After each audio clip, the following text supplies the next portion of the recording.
Hello there. Welcome to Can't Make This Up. If you're new here, my name's Kevin. If you're a Star Wars fan, you know what I just did at the beginning of the show. Today's episode, I'm pretty excited about. My guest today is Dean Jobb. If you've been listening for a while, you are familiar with Dean. This is his third time coming onto the podcast. He is a true crime author, and he is also a professor of creative nonfiction at the University of King's College in Halifax, Nova Scotia. Today he joins us to talk about his most recent book, newly in paperback here in the United States, The Case of the Murderous Dr. Cream. This book has been doing really well. It won the inaugural CrimeCon Clue Award for True Crime Book of the Year, and it was even long-listed on the American Library Association's Andrew Carnegie Medal for Excellence in Nonfiction. This is a very good book, and Dean has been recognized quite a bit for it, and well-deserved. So very much looking forward to our conversation today. We talk about Dr. Cream, who, known as the Lambeth Poisoner, was a serial killer in the late 1800s, at the same time that the world is becoming infatuated with detective stories like Sherlock Holmes. So it's an interesting period to take a look at. We're going to learn a lot about Victorian culture, a lot about law enforcement and detective work at the time, and we're going to learn about a very interesting murder case. So I hope you'll enjoy this and that you'll stick around. If you are interested in checking out Dean's previous appearances on the podcast, where he talked about a 1920s swindler, check out Empire of Deception.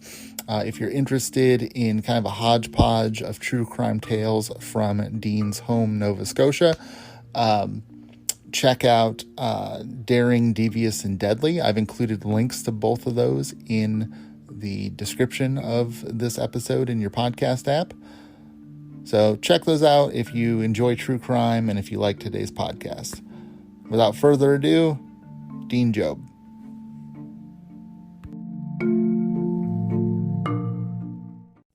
The You Can't Make This Up History Podcast, bringing you strange but true things from the past. It's not the average history that you learned in school. We're bringing you the heroes and bringing you the fools, and stories that are just too crazy to believe. The stranger than fiction and super unique. Dean Jobb, big welcome back to you. Welcome back to the podcast. Well, thanks very much for having me back. This is your third time joining us here. Well, maybe that's a record, is it? I don't know. It is a record, actually. You're the first Okay. three-time person. For listeners who haven't heard your previous books on the podcast, tell us a little bit about yourself and your work as a true crime historian. Well, I got into this game long before it had its resurgence, I guess, the true crime renaissance or explosion of the last few years. I was a court reporter for a daily newspaper. Background was in history, writing about historic or old cases that were interesting to me just seemed a natural progression. So 20, 30 years ago, I was writing about local stories, and I've just kept up with it. And I'm always interested in, because I'm a journalist, I want to scoop. Mm-hmm. So I want the stories that are sitting out there and have been forgotten, but not forgotten because they're not interesting, just overlooked. So when we first spoke, we spoke about a book called Empire of Deception, which was about a Chicago Ponzi schemer in the 1920s named Leo Koritz that no one had heard of. And he was so prolific that actually the Ponzi scheme, named for Charles Ponzi in Boston, he had been at this doing a pyramid scheme for a decade or more before that. And in fact, his investors started calling him our Ponzi as a joke, because they were making so much money, not realizing he was a Ponzi. And it got weirder from there, because when he escapes to where I live, the province of Nova Scotia. So it actually went from a Chicago to a story in my own backyard, at least 100 years ago. Then we spoke about a book I did called Deadly, Daring, Devious, and Deadly, about Nova Scotia true crime that I'd issued. And yeah, kind of an anthology. It was an anthology of cases from about 200 years of Nova Scotia history. And again, just my interest in these quirky stories. So this was everything from fraud to robbery to murder. And Nova Scotia seems to be a crossroads in a way. Lots of interesting fugitives, a bank robbery that occurred during a parade by Barnum's Circus in Halifax, things like that. So, but at the end of the day, I find these cases are just so engaging, and I hope they're engaging for readers, but they're such a great window on the past. I mean, the stakes and the drama are there with true crime. I mean, there's been a horrific or some kind of crime's been committed. There has to be an investigation. Sometimes there's a manhunt. There's always inherent drama, but they also say so much about the time, whether it's the gullibility of the anything goes era of the 1920s that led to the stock market crash that I looked at in Empire, or just issues of class and race that bubble to the surface from the old cases I do, which brings us to Dr. Cream, which brings with it a host of insights into Victorian society, not all of it very attractive. Yeah, you do a really good job of picking interesting cases. And one thing I was wondering when I was reading them, just, how do you find these people?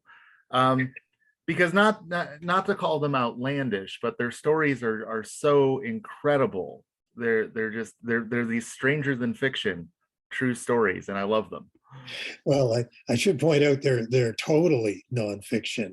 As a journalist, accuracy and fact above all, but they often do read like fiction, which is why I'm very heavy on endnotes, so people realize that I haven't embellished this. And I don't think any of these stories have to be embellished, but where do I find them it's really, these are, sometimes they're names I trip over when I'm researching another case.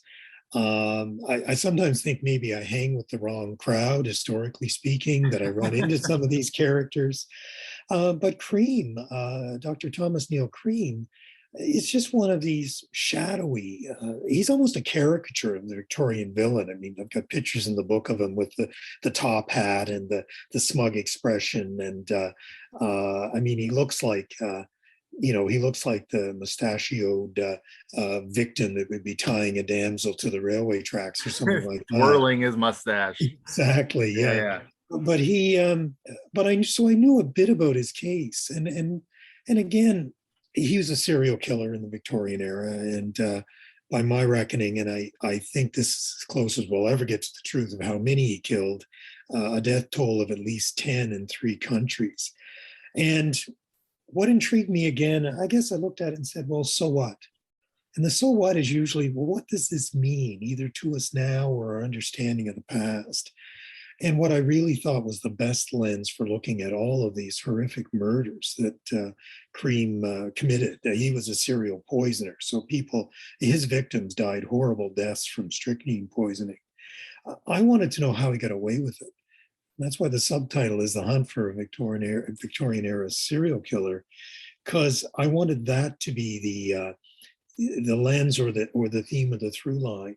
How did he, not just what he was doing, but how did he continually get away with it in 3 countries over this time span, especially when concurrently he was often doing everything he could to draw attention to himself? Yeah, and we'll get to that. That's definitely a question I want to ask you about, because that's seemed odd to me and interesting. But we'll get there eventually.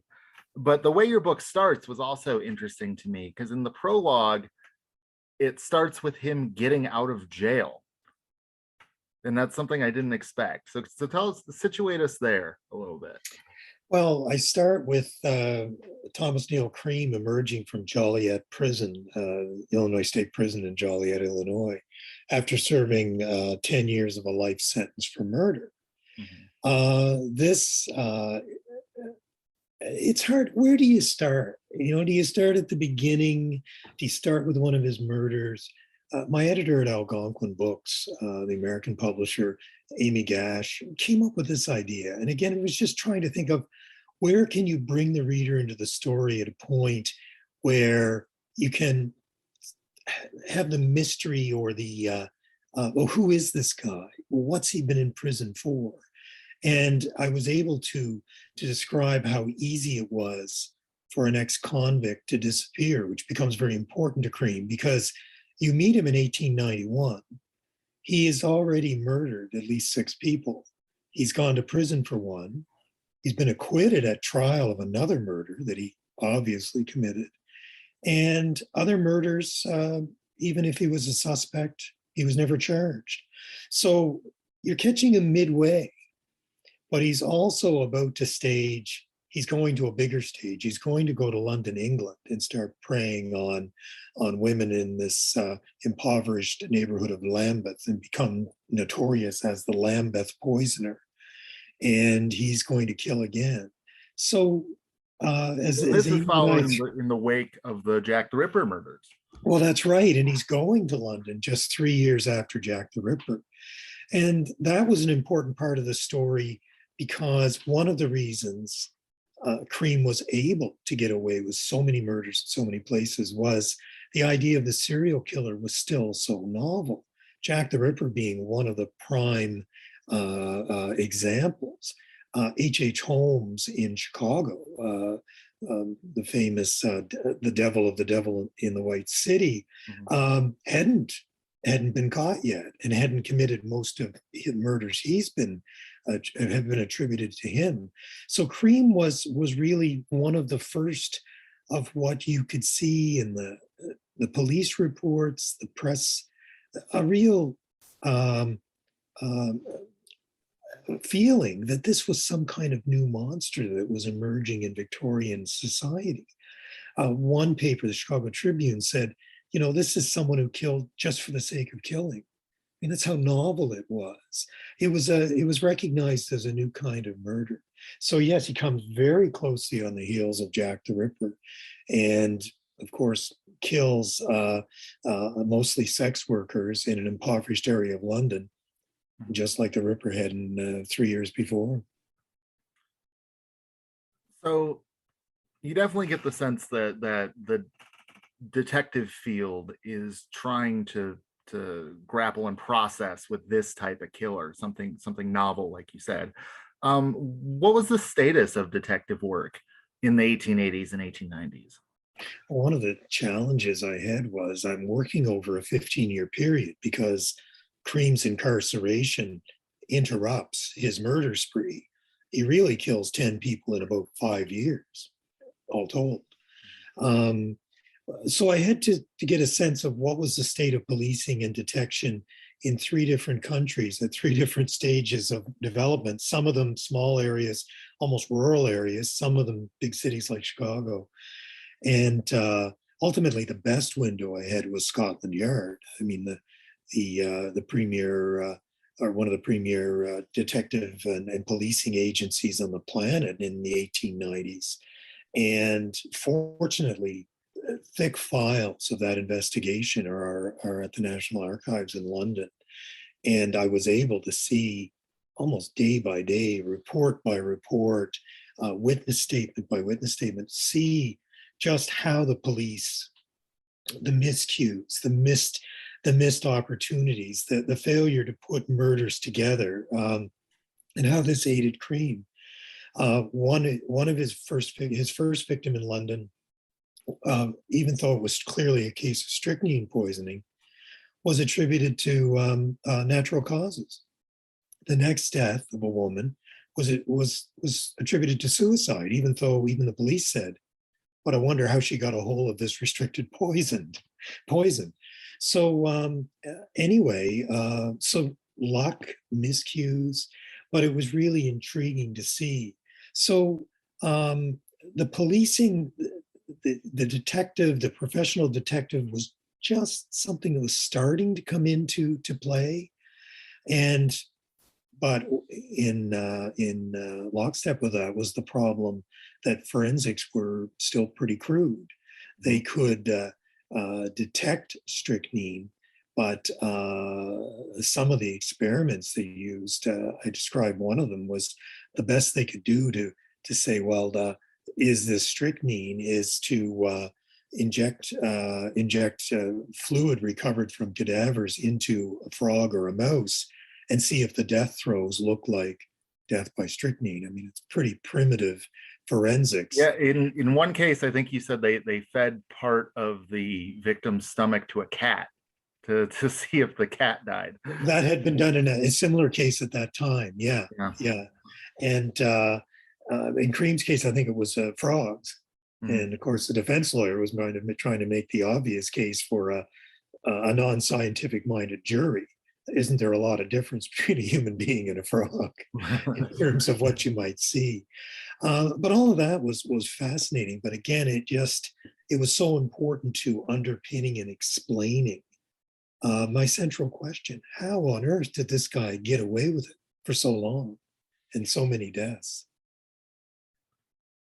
So can you, without giving too much away, just kind of briefly describe his early murders there as the Lambeth Poisoner, and kind of Scotland Yard's first efforts to look into it, or half-hearted efforts, I guess.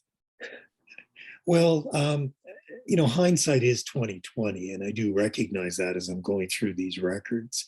And it was intriguing to think that, here's the police agency that has been widely criticized for blowing the Ripper investigation. So only 3 years before, they were facing this mad slasher in Whitechapel. And there's echoes of that. But I almost got the sense that the Ripper seemed to be a one-off at that time. Like Cream is the next major serial killer that hits London. And, it's obviously, it's a different method, but piecing together, there still was this problem. It hadn't captured the popular imagination that any fiend would kill and kill and kill like the Ripper had and like Cream did, or really just for the sake of bloodlust or killing. So he comes to London, and a quick backstory: he is an accredited doctor.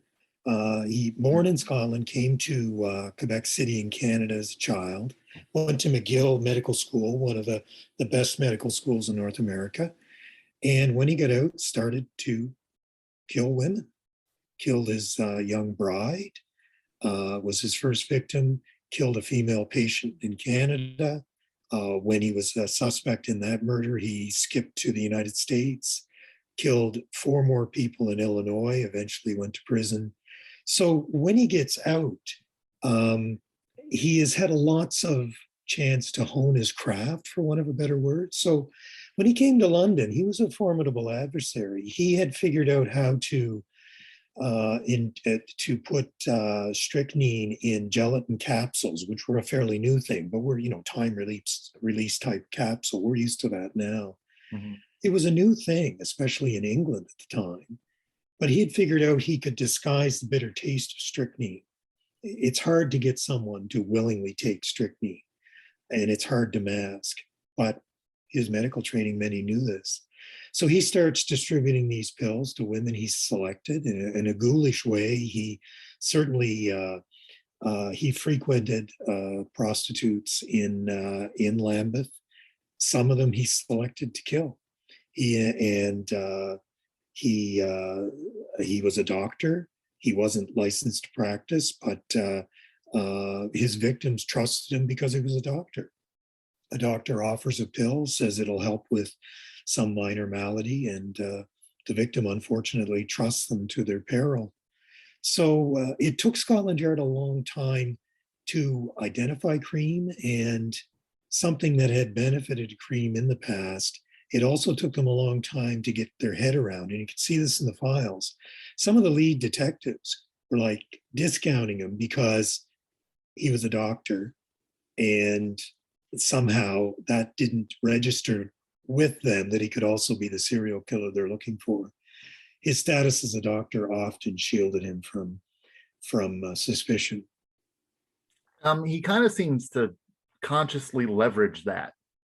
Oh yes, I mean one of his defenses when he was acquitted of a murder in Chicago after a botched operation, his lawyer said, he's look at his degree from McGill, look at his license from the University of Edinburgh, which was sort of the gold seal of medical training, and said to the jury, you know, how could he have done such a how could he have been the butcher who did this job?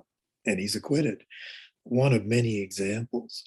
But when you're saying he leveraged it, there's a whole sub text here that emerges of Cream writing letters, casting blame, muddying the waters, forging documents that escalates throughout his murders, to the point where he's actually sending blackmail letters to innocent people who happen to be prominent, accusing them of murders he's committed, trying to get money out of them, even though he never collects. It's and some of these letters he very carelessly writes in his own handwriting. Others he had someone else write, and these ultimately start tying him to the murders, and this becomes key to cracking the case. Hey guys, Kevin here. I wanted to share with you a new development with the podcast. It is coming to you from a new podcast hosting service, Anchor.fm. So far, I'm really impressed. I really like it. Number one, it's free, which is always great. It's also integrated with Spotify and offers some great analytics on who's listening. Helps me gain some insight into what content would be good for the audience. And you can also record from your phone, which is a nice new feature that I'm using right now. So if you have a podcast or you're interested in starting one, download the Anchor app or go to anchor.fm to get started. Yeah, this is the strange thing that he does, and it seems to be compulsive in a way, because realistically, he could have poisoned these women, and if he just laid low, no one ever would have suspected him. But he keeps putting himself into the center of the investigation again and again. Well, it's like he's a moth to a flame. It's like he can't help himself because, you know, again, for your listeners, this is after he's committed 6 murders and spent 10 years in prison. And he'd already tried some of these shenanigans with forged letters. In a couple of cases, he poisoned women and tried to blackmail a druggist saying they had messed up the prescription and put strychnine in. That didn't work. But he kept on. Well, if madness is defined as doing something over and over again, expecting a different result, Cream had this madness in him.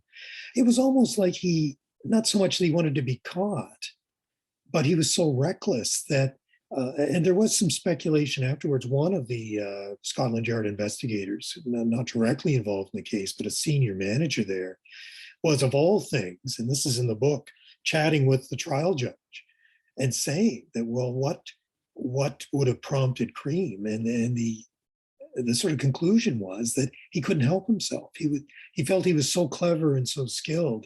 He had to somehow draw attention to himself. He had to somehow be validated or have the world know how clever he was.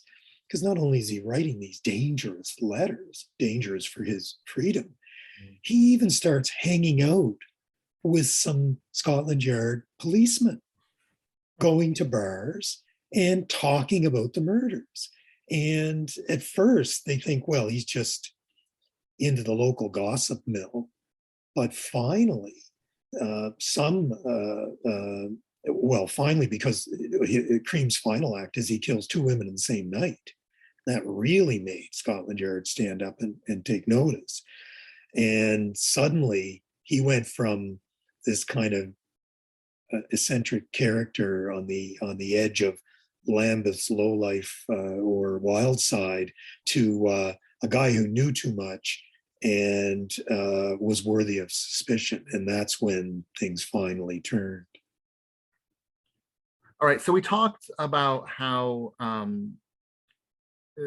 Dr. Cream kind of exploited, his status as a doctor and the expectations of a doctor to his advantage.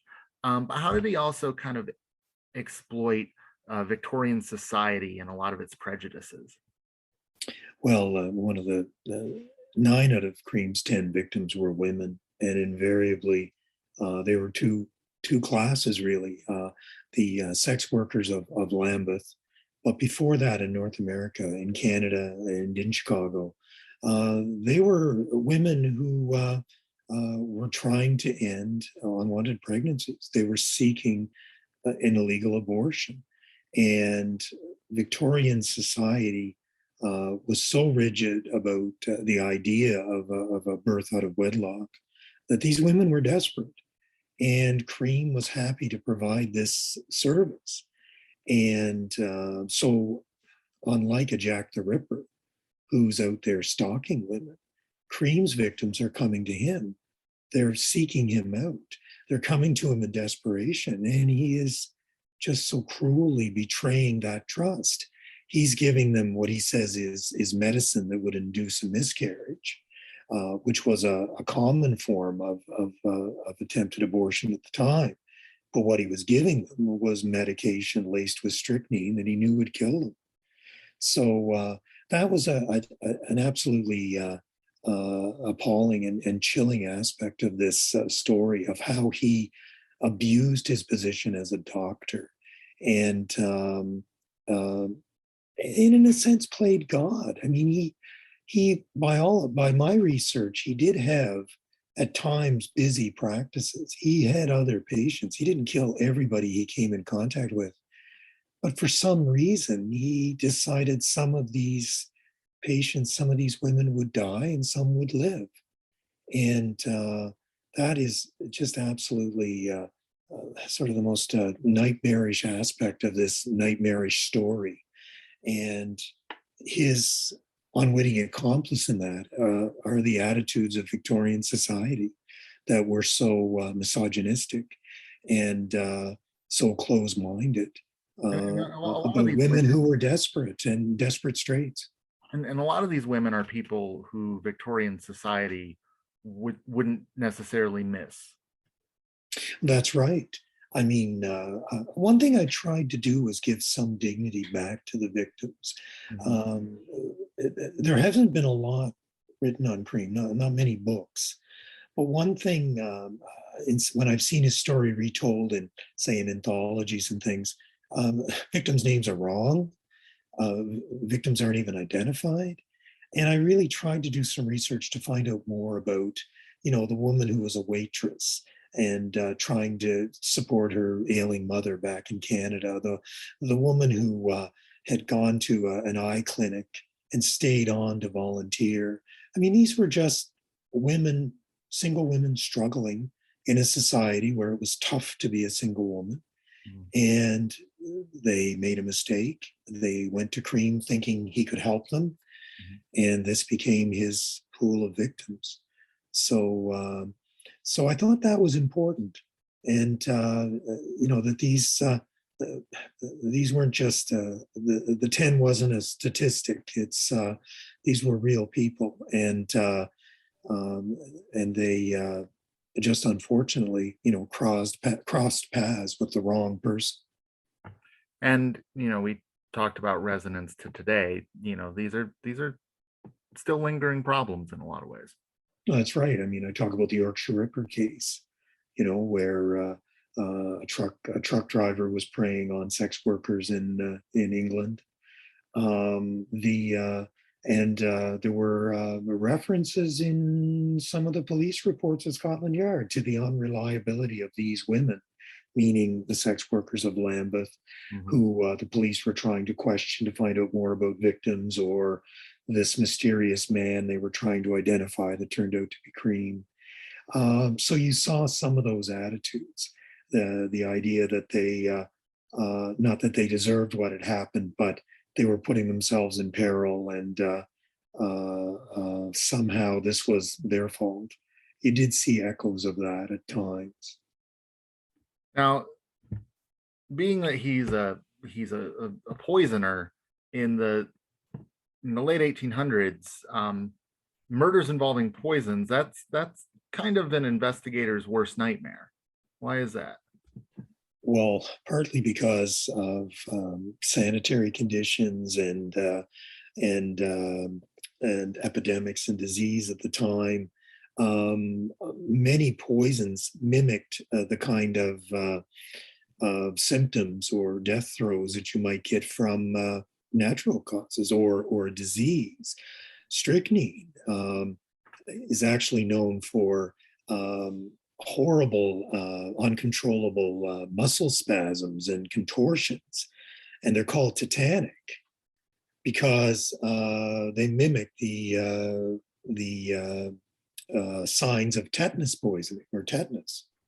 So skilled doctors could tell the difference usually, but that did point to this problem of it was an era when death could come swiftly, it could come to young and old. Infant mortality rates were just appallingly high. So it did mean that, coupled with the limits of forensic testing, and arsenic before Cream's time had been the poison of choice for a poisoner. Readily available. It was used for tons of household products or in rat poison. Not to interrupt, but when you say readily available, I mean, how easy was it to get this stuff? Well, until I think it's saying in the book till the 1840s, it wasn't even restricted. Mm-hmm. As far as I know, you could get as much as you wanted. And there were regulations brought in, but most importantly, a test to detect arsenic came in, and that was the big deterrent. But then strychnine was one of a family of plant alkaloids, they're called, plant toxins that were being discovered through the late 1800s.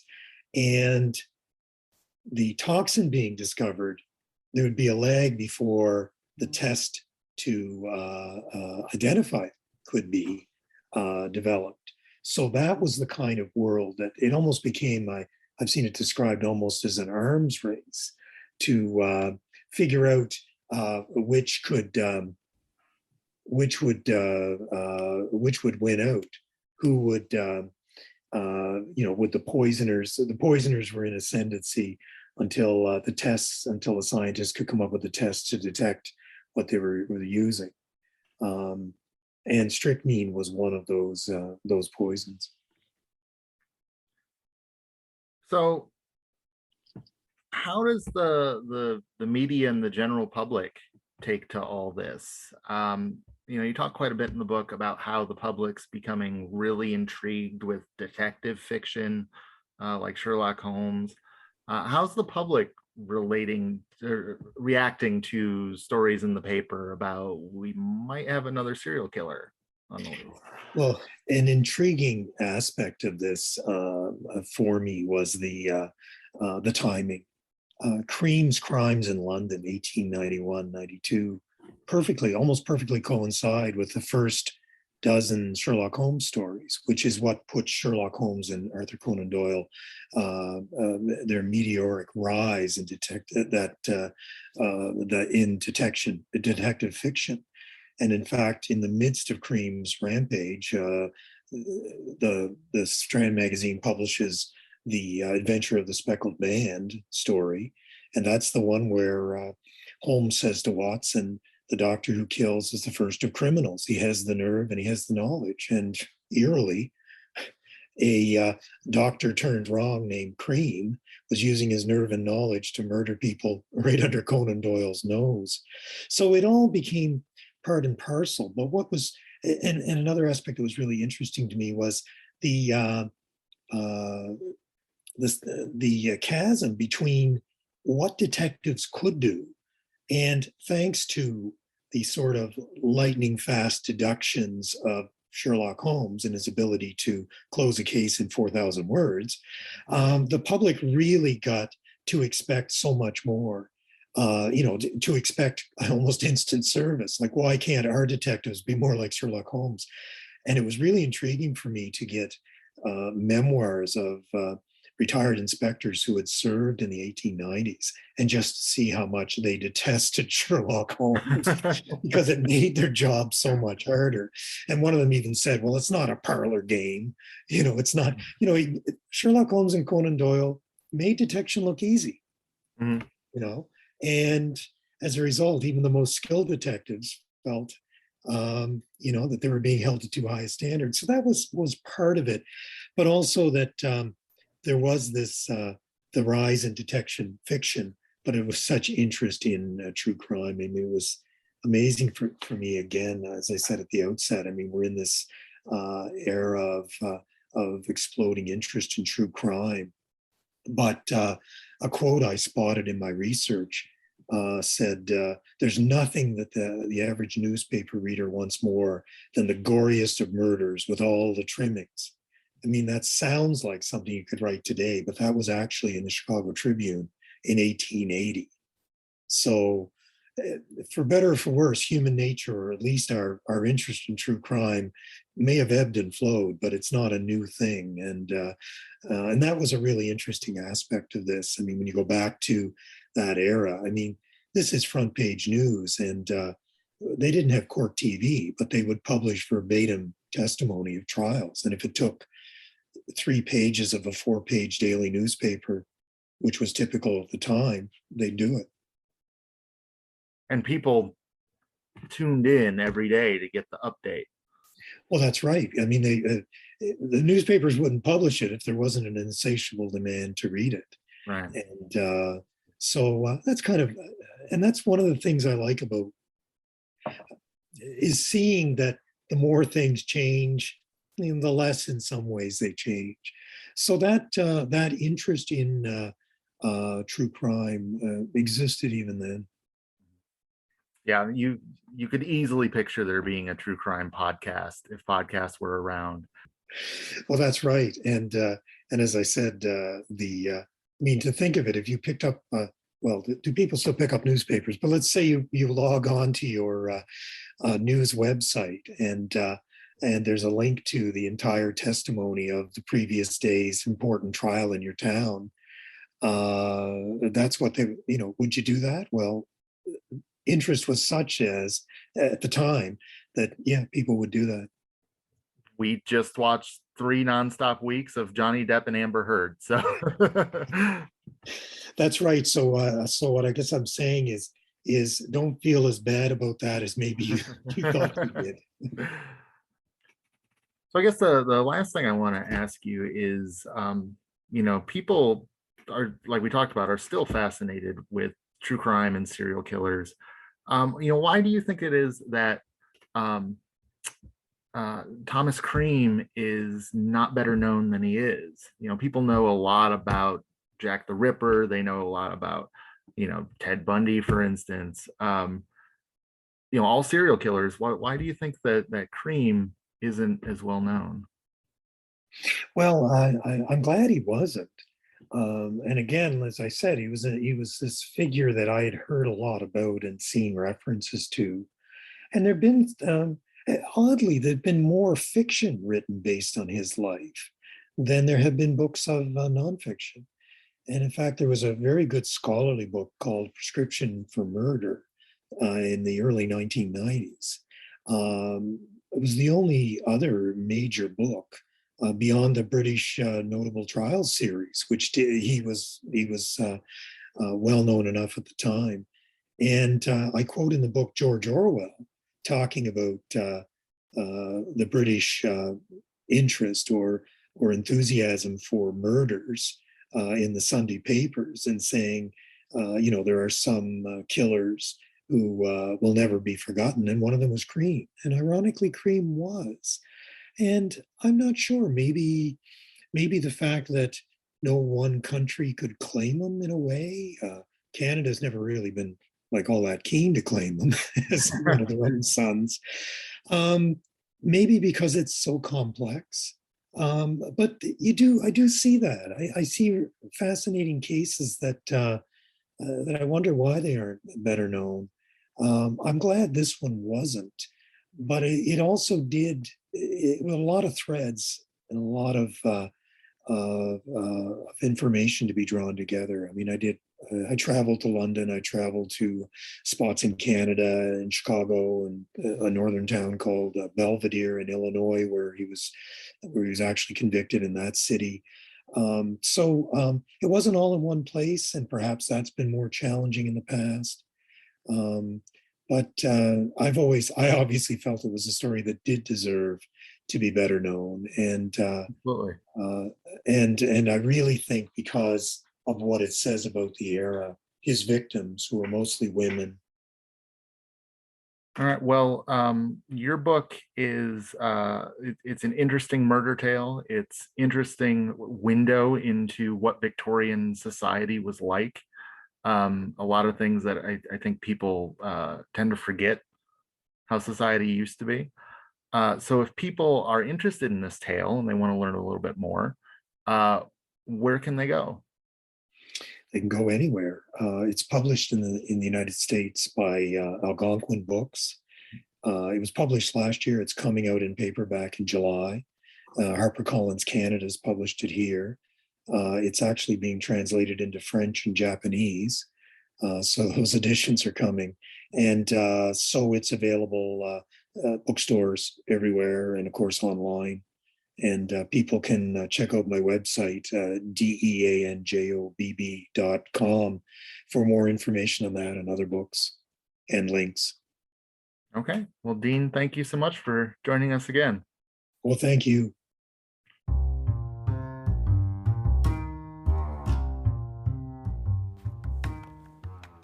Well, I hope you enjoyed this episode. Big thank you to Dean for coming back on the podcast to share his knowledge and just all the really good research that he does when he writes these books. And big thank you to you, the listeners. It means a lot whenever you come and hang out with me and learn about some history. If you're really enjoyed the case of the Murderous Dr. Cream, there is some bonus Q&A with Dean over on Patreon. If you've been hanging out for a while, or if you're new, and you'd like to stay in touch with the podcast, look up at CMTU History on Facebook, Instagram, Twitter, TikTok. The show is also on YouTube if you like to check out podcasts that way. Over the next few weeks this summer, I have a great lineup ahead. Definitely becoming a busy year with the podcast, especially since it's the first few months after a year-long hiatus. So next up will be another returning guest, Eric J. Dolan, who writes maritime history, will be joining us to talk about privateering during the American Revolution. And after that, I recently wrapped up an interview with David Hendy from the UK, who has written a great history commemorating the 100-year span of the BBC. So really interesting history about the corporation, as they call it in the UK, about their history. And then looking into the more distant future, I'll be talking with Mark Lee Gardner. His book, The Earth is All That Lasts, diving into some history of indigenous peoples here in America, looking at Crazy Horse, Sitting Bull, and the Sioux Nation. So looking forward to that. And also recently got another book in the mail. Really excited about this. It is a book about King Arthur that I can't wait to tell you more about. Super cool. It's very well illustrated in kind of a Lord of the Rings fashion. So plenty of stuff to look forward to. I look forward to seeing you guys again in a few weeks. Bye.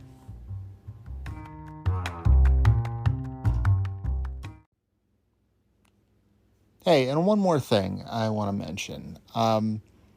If you subscribe to the podcast, you might have noticed that the last couple of episodes to pop up were just these little mini episodes. They're like 6 minutes long, that I did with my kids. I know they're kind of silly. My son talked about dinosaurs. My daughter talked about, opined about UFOs and fangirled over Queen Elizabeth. But, like over 100 people downloaded each of those and checked them out. So I just wanted to say thank you to that. I know they're not really history and they're not really tied with what I'm doing here, but it meant a lot to them. They think it's super cool that 100 people across the globe listen to them. So just thank you so much for listening to them. That means a lot to them, and it means a lot to me. You guys are really a great audience.